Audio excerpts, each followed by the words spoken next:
Have you ever wondered why you kept making the same decisions in relationship, friendship, and work, despite you know that this decision does not serve you? The answer isn't in lack of intelligence or willpower. It is an unresolved childhood wound.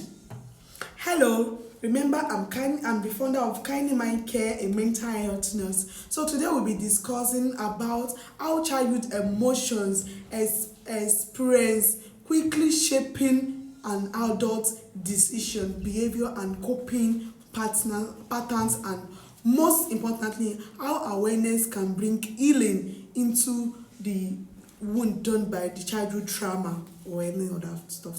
So today, what are the example of a childhood wound that we have? Number one, I'm going to mention emotional neglect. We have inconsistent caring. We have excessive criticism or comparison, and we have lack of safety, validation, or affections, and we have growing up too fast to responsibility overload. Example like the first one. From a mental health perspective now, this experience influences how the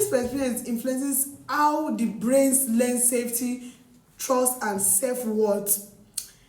We are going to talk about the next session, this session, and we want us to talk about the brain and survival mode at this junction. During childhood, the brain is highly adaptive. It learns rules for survivors based on the environment. In a child who learns that expressing needs lead to rejections, this rejection may grow into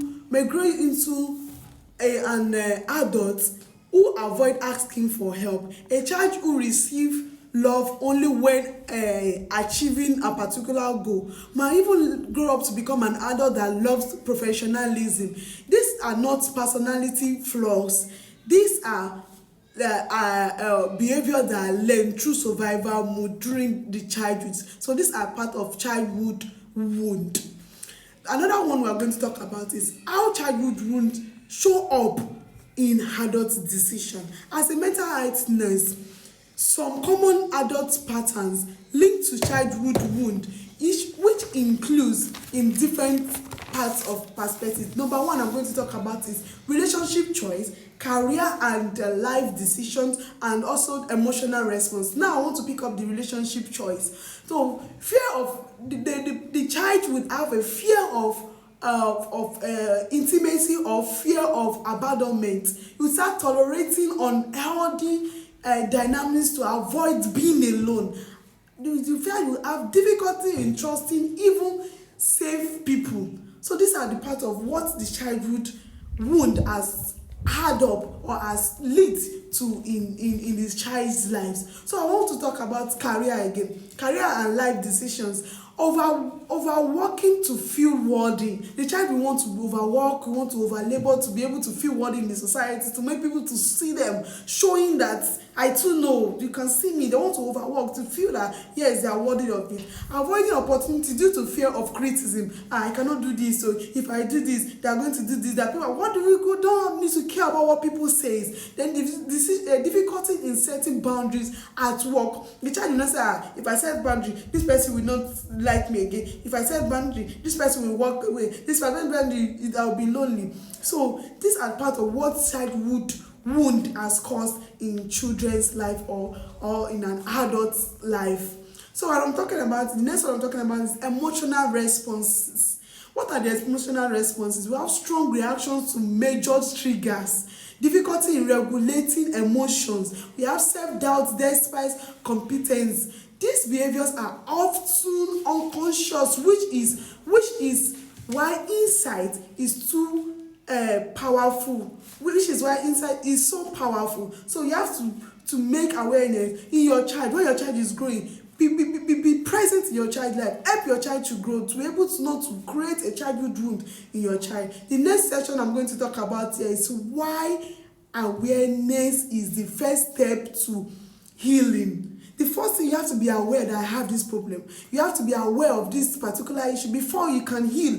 If you are not aware, the person will not be able to heal from this particular childhood wound. Healing does not begin with blames, it begins with understanding. You have to understand that particular thing. When individual recognizes these reactions start as protections, they shift from self-judgment to self-comparison. In clinical practice, awareness helps people pause before reacting, makes intentional choices rather than automatic ones. You want to know that this is the best decision for me to make, instead of, oh, because of fear, let me just make this decision. Because of fear, let me just go for this. It is very, very important. So the most one I want to talk about is a healthy way to start healing. What are the healthy way? This is not just a clinical guidelines I'm actually giving you presently now. These are what is the solution, just like a practical solution to start healing. Why deep healing often required professional help? Seek for professional help and professional support.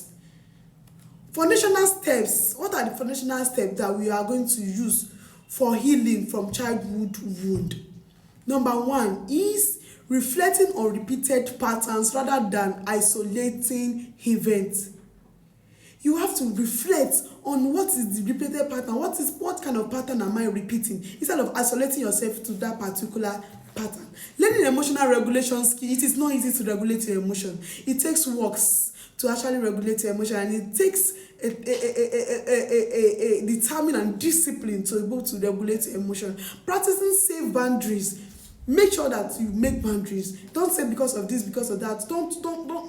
Don't defy your boundary because of any other person. Seek professional mental health support when needed. You can't do it alone. You seek for help from people that knows about it. Healing is not about changing the past. It is about changing how the past control the present. Your childhood shapes you, remember that, but it does not define your future.